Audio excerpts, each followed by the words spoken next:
Hello and welcome to the Rusted Brush. Today I'm going to show you how I made and painted my own version of Ungors. In my video talking about starting a Beastman army for the old world, I went over a bit of my plan, but I'm going to be going over it here as well. To start, I want to mention I love the art and lore for the Beastmen, but I dislike the models. They seem a little goofy in my opinion, so I wanted to make something a bit more grimdark. I was also influenced by the medieval revolts, in specific the Hussite Wars, and by the video game Valvidek. I think the cultists in the game look really cool, and I want to incorporate that aesthetic in my models. So I'm starting with 5 models to show you examples of how I want them to look. They're mostly composed from the European mercenaries and foot knights by Perry Miniatures.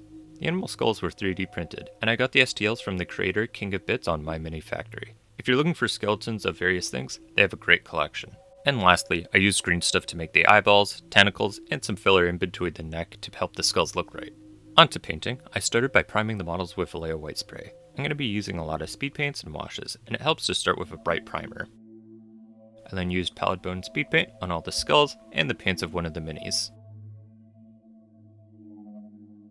Next, I used Ruddy Fur's speed paint on shoes, belts, and wooden handles of the weapons. Some of the other wooden bits and clothing are painted with hardened leather instead. Now for a bit of unifying on these models, I used Forest Sprite speed paint. This is a very vibrant green color. This goes on the different parts of the clothing, but mostly their shirts or coats. Some other bits of clothing are painted with Holy White, Desolate Brown, or Zealot Yellow speed paints. Any metal bits including the weapons and armor are painted with Lead Belcher. Any bits of skin including the tentacles and eyeballs are painted with Crusader skin.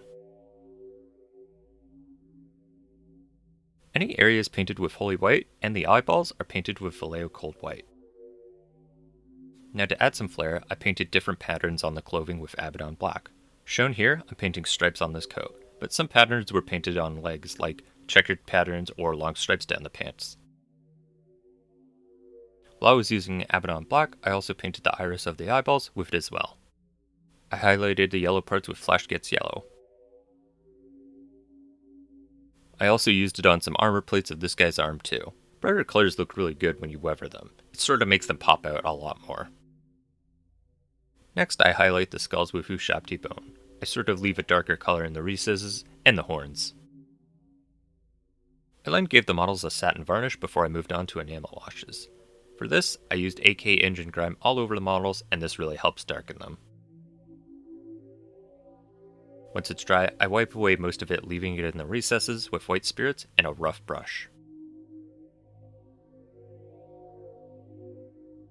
To darken them a bit more, I used Nuln Oil over the whole model, to make them feel really grimy and brutal looking.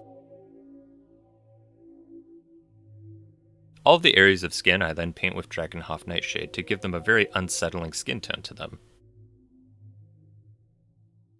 I go over the eyeballs with Vallejo Cold White to make them pop, and I really like how that came out.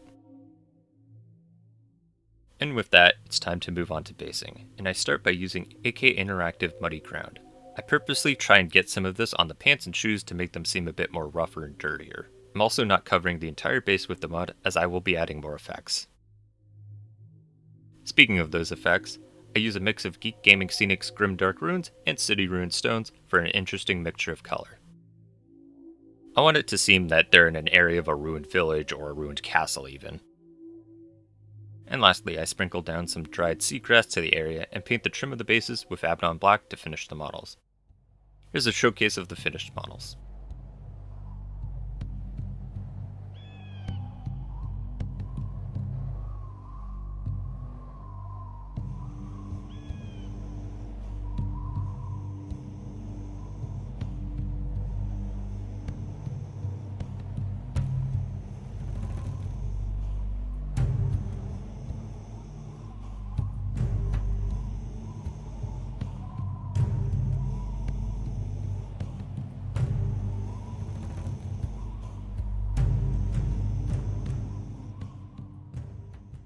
And there you have it. I only painted 5 of these so far, but I plan on making another video showing all of the Ungors finished. I know these don't look anything like the GW Ungors that they make, but I wanted to make something a bit different, and I don't think anyone will give me a hard time if I tell them these are Ungors. I think the animal skulls will definitely help with that. Anyways, I hope you enjoyed the video. Next video we'll be talking about my Trench Crusade warband. Remember to like, comment, and subscribe for more content. Take care, everyone.